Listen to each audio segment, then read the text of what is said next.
Olá, professores! Hoje nós vamos conversar sobre a nossa lição 4 da nossa revista, sobre a carta 1 Tessalonicenses. A lição 4, o tema é Contra-atacando as acusações recebidas. Essa lição, ela vai nos tratar de 3 acusações específicas que o apóstolo Paulo estava recebendo naquela época, e ela vai trazer para nós como essas acusações elas são muito vigentes nos nossos dias atualmente. O contexto básico do texto é do capítulo 2, do versículo 1 ao 10. No texto bíblico aí tá só o capítulo 1, só o versículo 1 e o versículo 2, porque principalmente o versículo 2 ele vai tratar como uma resposta direta às 3 acusações. Paulo vai indagar esse versículo 2 para responder às 3 acusações, e ao mesmo tempo depois ele vai colocar outros aspectos. Mas as acusações elas vão do versículo 1 ao versículo 10. O versículo 1 e 2 vai dizer assim: irmãos, vocês mesmos sabem que a visita que lhes fizemos não foi inútil. Apesar de termos sido maltratados e insultados em Filipos, como vocês sabem, com a ajuda de nosso Deus tivemos coragem de anunciar-lhes o evangelho de Deus em meio a muita luta. Essa lição vai começar a vai nos trazer 3 pontos muito fortes, que são acusações que nós recebemos hoje em dia. Eu vou praticamente trazer mais como isso nos afeta hoje em dia, e vocês, professores, podem ler o texto, procurar materiais de apoio, para livros de apoio, para conseguir entender também o texto bíblico e o contexto que ele tem, mas eu acho que esses 3 temas são muito emergentes para nós nos dias de hoje, é muito legal nós conversarmos um pouco sobre isso. O primeiro tópico vai falar sobre essas 3 acusações. As 3 acusações são: a primeira, a acusação é que Paulo ensinava um evangelho fundamentalmente errado. Essa era a primeira acusação. Segunda acusação, que Paulo ensinava esse evangelho para tirar bens e proveitos de imoralidades sexuais, para se deitar com mulheres. E o terceiro ponto é que ele fazia isso por causa de dinheiro. Então, olhem isso. Igreja de Tessalônica, por volta de 50 a 55 depois de Cristo, e as 3 acusações é que a palavra não era verdadeira, e que isso era para gerar... que Paulo conseguisse ter mais facilidade para se deitar com as mulheres, ou acusações imorais sexuais, e que ele era ganancioso. A gente nem é acusado dessas coisas ultimamente, né? Atualmente a gente nem é muito acusado sobre isso, né? Os nossos líderes não são essas acusações que eles recebem, né? E é bom a gente pensar sobre isso porque Paulo respondeu. E nós podemos trazer uma reflexão para nós, professores, de como é importante termos respostas, sim, para esse tipo de acusação. Nós não podemos receber a acusação e falar, não, Deus é minha testemunha, está de boa. Nós não podemos tratar assim. Existem acusações que vão diretamente contra o nosso caráter. E o nosso caráter, como nós vemos tratando e nós vamos tratar durante toda a revista, o caráter e o testemunho dos Tessalonicenses, e o testemunho e o caráter de Paulo, porque isso sim serve como um pano de fundo para tudo que a igreja representou durante todo esse tempo. E é importante tratar esses 3 pontos não como pontos de acusações que por mais que sejam mentiras, elas não influenciam. Não, elas influenciam, nós precisamos ter respostas para elas. Os nossos líderes e nós, porque eles nos acusam de ir acreditar em determinadas coisas, como provavelmente você já ouviu nos descrentes ou em outras circunstâncias, provavelmente você já ouviu. É normal ouvir, mas você acredita no seu pastor? Você acha que ele não rouba seu dízimo? É muito normal você escutar esse tipo de acusação. Você acha que ele não se aproveita das mulheres que vão para ele com fracas, pedindo um conselho? E também, você realmente acredita que essas coisas que ele fala é verdade? Então, tipo assim, são três acusações, professores, que nós recebemos muito durante toda a nossa caminhada cristã. A primeira acusação, que vai ser o nosso tópico 2, é: o evangelho não é engano. Esse é o nome do tópico, porque ele estava sendo acusado de pregar um evangelho que não fosse verdade. Nós já viemos tratando um pouco sobre isso nas outras lições, de como a palavra de Deus ela é eficaz, ela é verdadeira, ela é viva. Então, não vamos nos ater tanto a explicar o porquê que ela não é engano. ou por que ela é verdadeira? Porque nós já vemos tratando sobre isso e você pode ler esses 2 primeiros tópicos que você vai ter uma boa noção disso. Durante o resto da revista nós vamos ainda falar sobre isso. Mas o ponto que eu queria trazer já nesse ponto aqui para nós é: isso é real para nós nos dias de hoje? Porque o último parágrafo vai nos dizer assim: e nos dias atuais existe essa diferença? Pense em quantos pregadores que só falam de coisas alheias. Cruz, pecado e arrependimento não são citados em suas pregações. Cada dia mais, algumas igrejas fazem de tudo para chamar a atenção, mudam linguagens, adaptam o templo, usam qualquer artimanha para tentar trazer o máximo de pessoas possíveis. São retirados de pautas, são retirados das suas pautas para que não ferirem egos de pessoas influentes. Então muitas coisas são retiradas, assuntos que feririam pessoas que são influentes naquela igreja, são retirados. As mensagens são totalmente de autoajuda e os pastores vão perdendo cada vez mais lugares para os coaches. Confessar pecado virou utopia na igreja. Paulo vai na contramão de tudo isso e nos mostra que o evangelho não é adaptável. Não se esconde o que o evangelho tem a dizer. Pelo contrário, joga-se luz na palavra e assim ela iluminará aqueles que a receberem. Então, eu li esse último parágrafo porque essa é a reflexão que eu quero trazer para nós nesse primeiro tempo, nesse primeiro tópico, e é isso que eu quero que vocês levem prioritariamente aos seus alunos. Vocês podem tirar dos 2 primeiros parágrafos outros tipos de lições, mas o que nós podemos tirar primeiramente é: nós vamos trazer isso para os nossos dias. Ele era muito acusado de que aquele evangelho não era verdadeiro, por mais que aquele evangelho já tivesse dado eficácia de que ele era sim eficaz, já tivesse mostrado que ele era verdadeiro, já tivesse mostrado que ele era totalmente vívido em tudo aquilo que eles pregavam. E mesmo assim eles continuavam sendo acusados e Paulo vai dar uma primeira defesa sobre isso. E a primeira defesa que ele vai dar sobre isso é dizer assim: bom, eu tive entre vocês, eu estive no meio de vocês e vocês sabiam do meu passado. Vocês sabiam que eu fui em Filipos, o que aconteceu comigo em Filipos, então ele invoca aí o versículo 2. E vocês sabem que se fosse uma mensagem meramente humana, eu não estaria aqui. Você acha que eu sofreria, apanharia, passaria por tudo isso por uma mensagem que é mentira? Não faz sentido. A questão é que Paulo ele poderia adaptar essa mensagem. Pense na estratégia de Paulo. Paulo ele vai contar uma história totalmente confrontante de um Deus que desceu à terra, que morreu, que ressuscitou, que vai voltar e vai buscar aqueles que creram nele. E ele vai contar essa história que para aquela época era totalmente confrontante. E a pergunta que fica é: Paulo poderia fazer uma espécie de adaptação na mensagem? Bom, eu apanhei em Filipos porque eles não queriam escutar tal coisa. Então, peraí, deixa eu tirar só essa coisa, porque o plot, o meio aqui, tá tranquilo. Paulo poderia fazer isso? Poderia ser uma estratégia de Paulo? Sabe o que está acontecendo nos nossos dias, professores?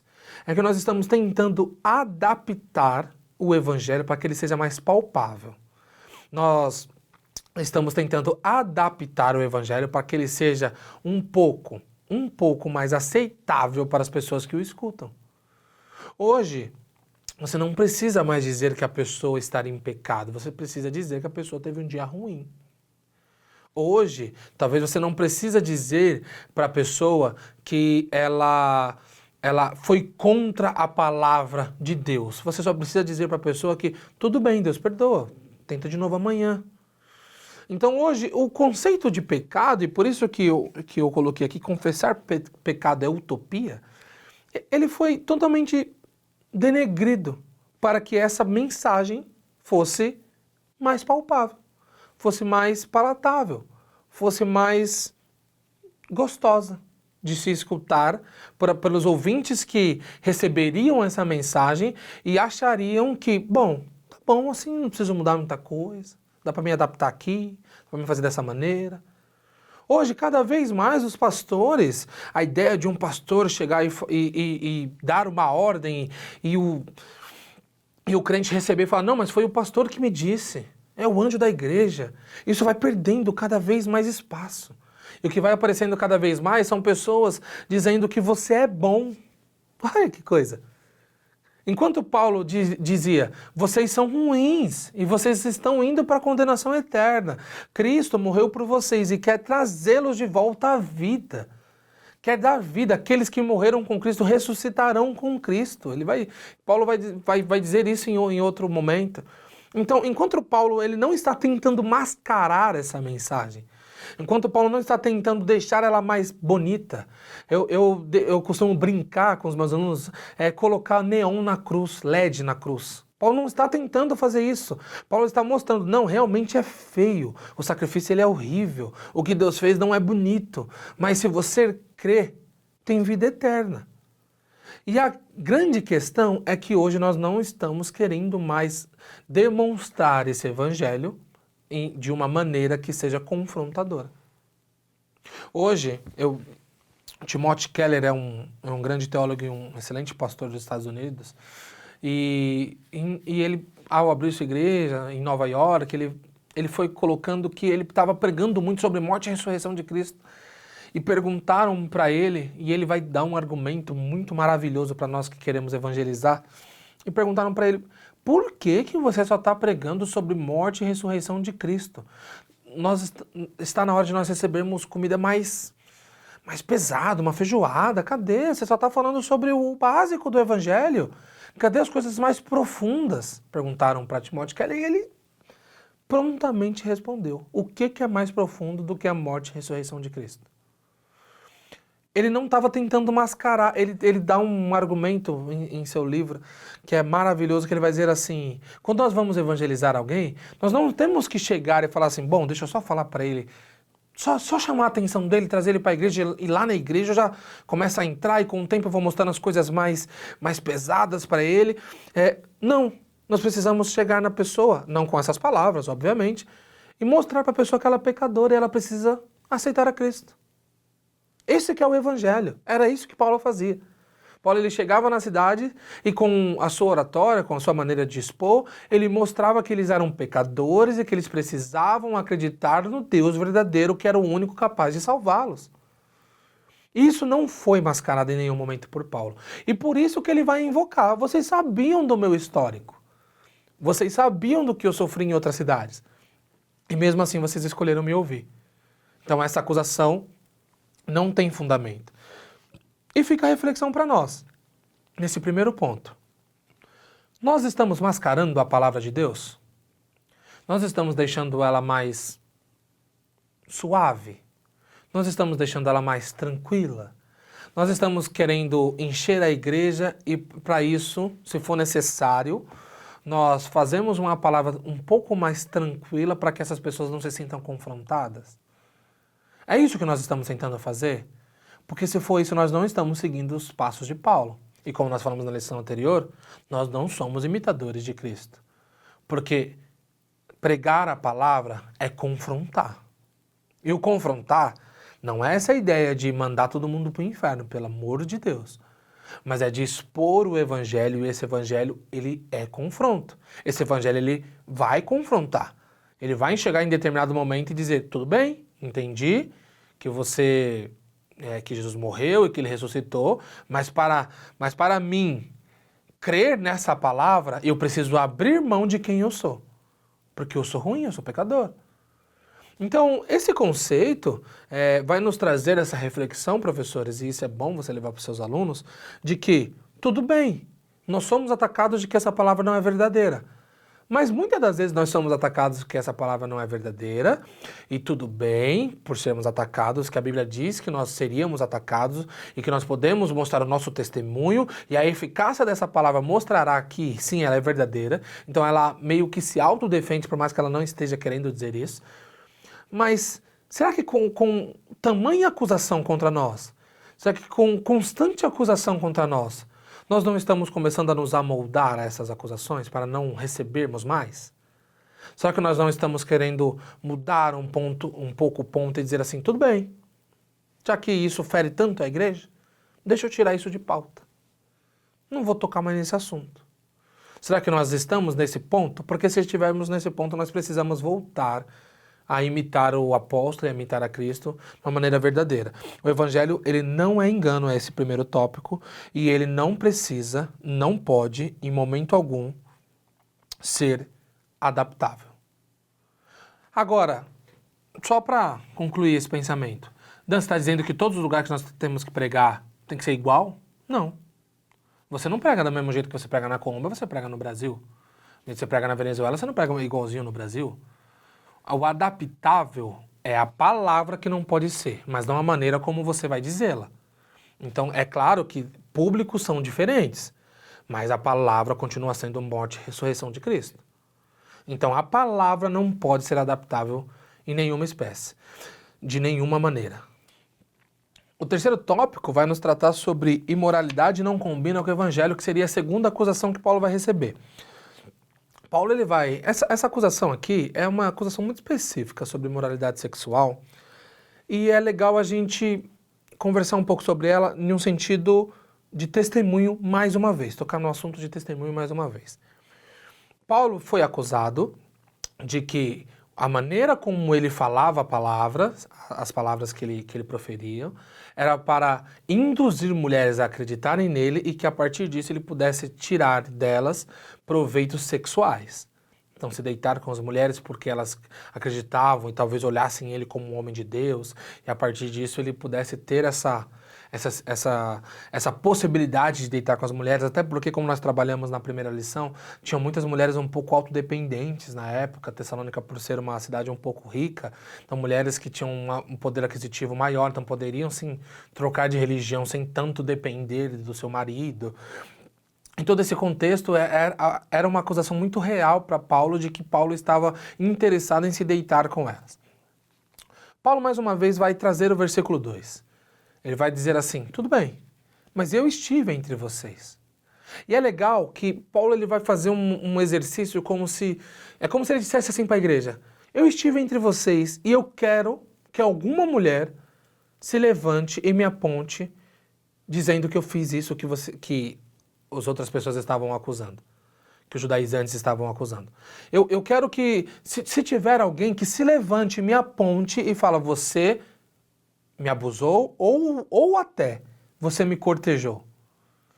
Esse é um ponto legal que, como que nós podemos entender o que Paulo estava dizendo nesse versículo 2 para essa acusação, dizendo assim, peraí, se você é acusado de alguma coisa que vai contra o seu caráter, o seu primeiro ponto de confronto é o seu testemunho. Porque se eu sou acusado de que eu quero me aproveitar das mulheres, ninguém melhor do que elas mesmas para dizer que isso não é verdade. E elas só vão dizer isso quando o seu testemunho é irrepreensível. Quando o seu testemunho ele for irrepreensível, as pessoas elas vão te defender sem precisar que você peça defesa. Porque quando disserem alguma coisa de você, determinadas pessoas vão dizer assim, não, isso não é verdade. Isso não é verdade porque eu conheci, eu convivi, ele esteve aqui e não foi isso que ele apresentou. A primeira defesa de Paulo, defesa mais geral de Paulo, é mostrar que, tudo bem, essa é a acusação que eles estão fazendo, mas vocês estiveram comigo. Vocês entendem, vocês me viram, vocês conviveram comigo. Vocês viram eu pregando durante 3 sábados naquela sinagoga. Vocês viram eu durante a cidade, vocês viram eu andando pela cidade, vocês viram na casa de quem eu estava, vocês sabiam onde eu estava hospedado, vocês sabiam tudo de mim, vocês sabiam do meu histórico das outras cidades, vocês sabiam tudo sobre mim. E agora me digam, era esse o meu objetivo? O meu objetivo era se deitar com as mulheres da cidade de vocês? Olha como a confiança no que nós apresentamos, o nosso testemunho, ela é real. Quando nós dissemos assim, tudo bem, eu recebi essa acusação que vai contra o meu caráter, muito triste contra o meu caráter. Mas tudo bem, eu estive com você, me diga, eu fiz. Testemunhal. Quando nós trazemos uma testemunha para um caso, o valor que aquela fala tem de eu estava na noite ouvir fazer tal coisa é muito grande. Da mesma maneira que quando nós somos acusados de alguma coisa sobre o nosso caráter, uma testemunha dizer assim, tudo bem, mas eu conheço, não, não é assim. Tem muito peso. Para Paulo tinha esse peso, por isso que ele fala, eu estive entre vocês, e vocês sabem de onde eu vim, e vocês sabem como eu procedi enquanto eu estive com vocês. Paulo está dizendo, vocês sabem. Era esse o meu objetivo? Um ponto a se levar é que, por mais que isso fosse normal na época, porque muitos missionários, porque missionários não é um termo exclusivo dos evangélicos, muitos missionários eles saíam pregando as suas posições para que conseguissem se deitar com essas mulheres. Até porque, naquela época, se deitar em prol de religião não era uma coisa muito ruim. Não era uma coisa vista com um olhar de, nossa, não pode. Não, muito pelo contrário. Se deitar em prol de uma adoração era normal. Nós temos um exemplo, claro, que nós vamos falar em algumas lições para frente, sobre a deusa Afrodite. Essa deusa, ela vai nos mostrar que essa deusa adorada pela época, que ela tinha o templo dela ficava em Corinto, ela tinha suas sacerdotisas reais, que elas se deitavam com homens, para que esses homens a adorassem no ato sexual. Então, religião e sexo não era uma coisa que estavam divididos naquela época. E essa acusação era uma acusação que, tudo bem, para os outros poderia ser normal. Tudo bem, não, eu me deito realmente com as mulheres, eu estou adorando ao Deus ao qual eu estou pregando para vocês. Mas para Paulo, não. Esse não era o contexto do apóstolo. O apóstolo disse, muito pelo contrário. Muito pelo contrário. Eu nunca, em hipótese alguma, e Paulo vai mostrar isso durante todas as suas cartas, em hipótese alguma Paulo menosprezou no sentido de tirar proveito das mulheres. E o que ele está dizendo é, eu fui apenas pregar o evangelho. E esse evangelho pode ter, sim, como alguns acham, me dar poder ou influência sobre determinadas pessoas, mulheres, homens, mas eu não usei dessa influência para me deitar com elas. Muito pelo contrário. O que eu quis foi que esse evangelho fosse totalmente enraizado naquele lugar. E Paulo ele vai deixar isso muito claro quando ele traz o seu testemunho e diz assim, tudo bem, olhem para mim e podem me acusar se vocês encontrarem em mim alguma atitude que vá contra aquilo que eu estou pregando. E para a reflexão, para nós trazermos isso, dessa segunda acusação que Paulo trouxe, nós podemos tratar, só dar uma olhada, professores, só dar uma olhada. Quantos escândalos sexuais apareceram de pastores, padres, enfim, quantos na mídia? Na mídia, tá? Não que você possa conhecer de um conhecido que te falou, só na mídia, quantos apareceram? Nós somos diariamente atacados por conta da nossa devoção e da nossa obediência à palavra de Deus em optarmos em não termos relações antes do casamento, tema que nós vamos tratar em outras lições. Nós somos diariamente acusados de que os nossos pastores realmente se aproveitam. Olha como a acusação é idêntica.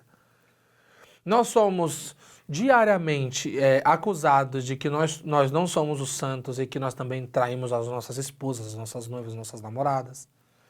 E todas essas acusações vêm com mais uma roupagem, assim como as folhas que Adão colocou para esconder a sua nudez, mais uma roupagem para tentar inviabilizar o evangelho.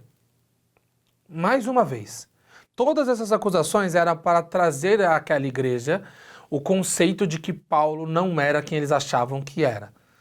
E se ele não era essa pessoa, automaticamente a palavra dele não tinha poder. A palavra dele não poderia ter o efeito que estava tendo. O ponto é, qual que seria a nossa defesa para essas acusações? Se nós formos tratar de um caso específico de um cunho eclesiástico, nós poderíamos perguntar qual que seria uma defesa do pastor? O testemunho. Esse foi a defesa de Paulo. O testemunho do pastor de falar assim, tudo bem, estou sendo acusado disso, se levante alguma e fale. O testemunho, professores, o testemunho que nós estamos na lição 4, nós estamos trazendo esse testemunho desde a lição 1, ele ainda e sempre será o que valida a nossa conversão, a nossa fé, a nossa conduta, aquilo que nós somos. É o testemunho, é os frutos. Então, assim como Paulo, os pastores, os líderes, quem é referência, o seu maior contraponto é o testemunho. E para nós que sofremos essas acusações, para com os nossos líderes e para conosco que preferimos obedecer essa palavra, preferimos trazer ela como se realmente fosse a palavra de Deus para nós, o que é a nossa defesa? Também o testemunho. Porque quando as pessoas olham para o nosso namoro, quando as pessoas olham para, enfim, para mil e uma coisas que refletem esse tipo de acusação, eles precisam ver testemunho. E para nós também, o que é a nossa defesa, além do testemunho irrepreensível, é como o Espírito Santo age em nossa vida. Aí você pode perguntar, por que como o Espírito Santo age? Porque isso não está diretamente ligado ao testemunho? Fruto do Espírito? Sim, está diretamente ligado ao testemunho. Mas as nossas palavras, elas não são, assim como Paulo deixou muito bem claro na primeira acusação, meramente humanas. As nossas palavras, elas são altamente contagiosas pelo fato de o Espírito Santo estar por trás delas. Então, qual seria a nossa defesa, além do nosso testemunho real de a pessoa olhar para nós e olhar e falar assim, bom, realmente ele parece seguir aquilo que ele diz que é verdade. Sim, aquilo que nós falamos sobre aquilo que nós vivemos. Nós precisamos deixar explícito, totalmente explícito, que aquilo não é verdade sobre nós. E aqui vamos tirar um ponto rápido. Geralmente as pessoas batem na tecla de nós não precisamos explicar, o nosso testemunho dirá. Faz sentido, é muito real. Muitas das coisas nós não precisamos responder porque o nosso testemunho vai dizer.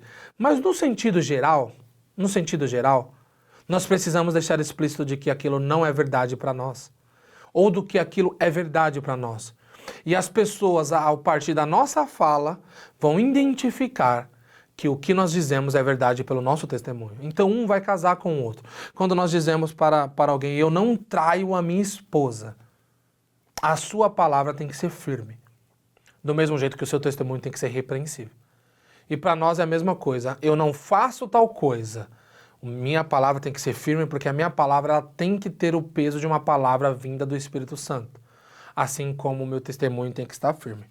Então Paulo ele vai invocar essas coisas e essas são acusações também que nós recebemos no nosso dia a dia. A última acusação de Paulo é sobre dinheiro. As pessoas estavam dizendo, os judaizantes estavam dizendo, que Paulo estava pregando, usando de artimanhas para conseguir dinheiro das pessoas que estavam lá, dos seus fiéis, seus novos fiéis. E assim, nós somos acusados por sexualidade, nós somos acusados por mentiras, de pregar uma coisa que não é verdadeira, apenas para influenciar pessoas e tal. Mas se tem uma acusação que o cristão recebe, é uma acusação contra o dinheiro. Sobre coisas como nós queremos, como nós somos sensacionalistas para conseguir dinheiro de pessoas boas. É claro que nós sabemos de quem nós estamos dizendo aqui e nós nem consideramos prioritariamente essas pessoas nossos irmãos, esses pastores nossos irmãos. E nós não precisamos citar nomes, né? Mas, no geral, nós somos muito acusados. Muitas vezes você já deve ter recebido a pergunta de tá bom, mas será que o seu pastor não pega o seu dízimo? O que a sua igreja faz com a sua oferta? Você não poderia ter pegado o seu dinheiro e ter ajudado você mesmo, você tem que dar para a igreja? A igreja é rica, o seu pastor está ficando rico e você continua pobre. Olha o tanto de acusações que nós recebemos diariamente. Paulo ele foi acusado disso. Olha, para ter uma reflexão mais sobre isso, Hendrickson vai fazer uma paráfrase sobre como se Paulo estivesse dizendo para aquela igreja. Ele vai dizer assim, ó. Os que nos caluniam afirmam que corremos atrás de vocês. Ora, eles não têm razão. Nossa, falei tudo errado agora, hein? Hendrickson vai fazer uma paráfrase sobre como que Paulo estivesse dizendo para os Tessalonicenses. Ele vai dizer assim: os que nos caluniam afirmam que corremos atrás de vocês. Ora, eles têm razão. De fato, ansiosamente vos desejamos, porém não com o propósito de tirar algo de vocês, e sim compartilhar algo com vocês. Então, Hendrickson vai resumir, ele vai fazer uma paráfrase do que Paulo estava dizendo, e isso de uma maneira muito legal.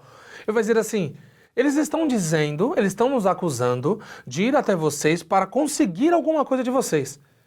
Conseguir dinheiro de vocês, conseguir posses de vocês. Ou, anteriormente, conseguir as mulheres de vocês. Mas nós realmente, isso eles estão certos, nós realmente viemos atrás de vocês. Mas não para tirar algo de vocês, mas para entregar algo para vocês, entregar o Evangelho.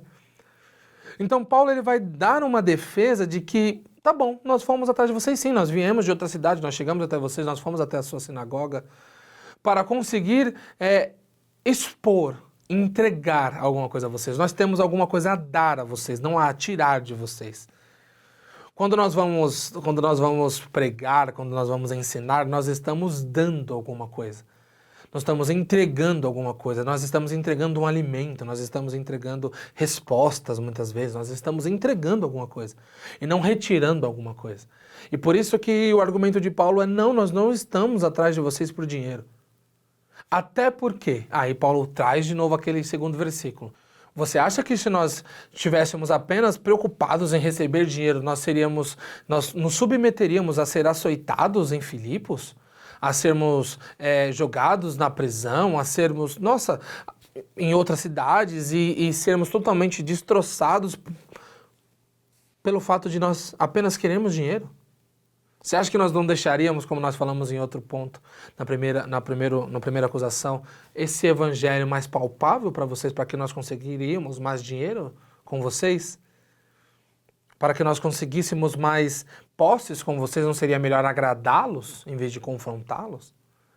Então Paulo, trazendo esse versículo 2, ele vai dizer, mais uma vez, vai dizer assim: o meu testemunho valida, a minha história valida, o meu passado valida, que eu não estou atrás de dinheiro. Muito pelo contrário, eu vim entregar alguma coisa a vocês. As acusações que nós recebemos sobre isso, nós podemos responder, como todas as acusações que nós tratamos até agora, primeiramente com o nosso testemunho, e é real, nosso testemunho é verdadeiro para com isso. No final desse parágrafo, nós vamos ver, no final do último parágrafo desse tópico, né, o verdadeiro galardão não está aqui, que vai tratar dessa última acusação de Paulo, nós vamos ver, a igreja de Cristo sempre recebeu essa acusação. Os que eram culpados receberão seu juízo. Enquanto isso, nós contra-atacamos com a palavra e o nosso testemunho. Assim não daremos direito de duvidarem de nossas intenções. Nosso galardão não está aqui. Nenhum dinheiro se compara com o que receberemos no céu. E aí que é o ponto central dessa defesa de Paulo. Paulo não estava atrás de dinheiro, porque o galardão dele estava no céu. E talvez isso para nós. Como que nós vamos contra-atacar essas acusações? Primeiro, com nosso testemunho. E segundo, entendendo que esse dinheiro e que essas coisas que falam de nós, mas vocês precisam, calma, o dinheiro, se estiverem roubando de nós, se estiverem coisa que nós não acreditamos que está acontecendo, mas se estiverem tirando de nós, eles vão receber o juízo. Mas o meu galardão pela minha fidelidade com a fé e com Deus e com o que a palavra diz, não está nessa terra. Então, a nossa maior defesa, talvez, além do nosso testemunho, seja: tudo bem, eu entendo seus questionamentos, mas isso para mim não é prioridade. Prioridade para mim era estar no céu. Prioridade para mim é receber o meu galardão por todas as obras que eu fiz com Deus. Isso não dizendo que a nossa salvação vai derivar de obras, muito pelo contrário, nossa salvação é por meio da fé e pela graça. Mas que tudo que nós fazemos aqui, nós vamos receber uma recompensa por isso. E esse galardão, ele sim vai validar muito dessas acusações. E esse galardão vai dizer: tudo bem, vocês receberam essas acusações, mas o que importa é que vocês permaneceram firmes. Então, se nós vamos recapitular essas 3 acusações de Paulo, a palavra é mentira. Essa palavra não é verdadeira. Essa palavra tem origem humana. E Paulo vai dizer: não, essa palavra não tem origem humana. Essa palavra tem uma origem divina. E além disso, trazendo para os nossos dias, não podemos fazer com que essa palavra seja adaptável. A palavra ela não pode ser adaptável. A palavra é a palavra de Deus. Segunda acusação que Paulo vai receber é uma acusação sobre caráter imoral. E nossa principal defesa é: eu estive entre vocês e vocês me digam. Tem alguém que se possa levantar para me acusar sobre isso? E que nessas acusações nós também podemos entender, trazendo para os nossos dias, que se nós deixarmos o nosso testemunho intacto e nós deixarmos muito claro com as nossas palavras de quem nós somos, do que nós cremos, do que é a verdade para nós, essas seriam nossas armas de contra-atacar essas acusações. E terceira acusação que Paulo recebe é: você faz isso por dinheiro. E nós recebemos essas acusações. Os seus pastores fazem isso por dinheiro. Se isso fosse verdade, que não é, eles receberiam o seu juízo. Mas o que nos acalenta é saber que, para nós, isso nada vale. O que vale é o galardão que está nos esperando no céu, que dá o título para esse último tópico. O verdadeiro galardão não está aqui. Então, contra-atacando as acusações recebidas, assim como Paulo contra-atacou todas elas, mostrando que elas eram mentirosas, elas não provinham da verdade, nós também podemos contra-atacar nos nossos tempos essas mesmas acusações recebidas. A conclusão: e o que tiramos de tudo isso? Jovem, nós somos chamados para pregar o evangelho e não devemos nos reter por causa de acusação alguma. Como Paulo, mantenha o seu testemunho intacto. Assim ninguém poderá olhar para você como um enganador naquilo que professa, seja na área que for, sexual, financeira ou até mesmo moral. Se seu testemunho for irrepreensível, Deus e as pessoas serão suas testemunhas. Vou repetir essa parte, professor, que é muito importante para você passar para o seu aluno. Se o seu testemunho for irrepreensível, Deus e as pessoas serão suas testemunhas. E é isso que Paulo invoca para responder as outras três questões, as três acusações que são levantadas contra ele. Estejamos prontos para contra-atacar. Então, essa, professor, foi nossa lição 4, onde nós contra-atacamos três acusações específicas que o apóstolo Paulo recebeu e vemos durante toda essa lição que essas acusações estão muito vigentes para o nosso dia e nós também podemos contra-atacar. Então, encerro aqui essa lição 4, que Deus abençoe a sua vida e até a próxima aula.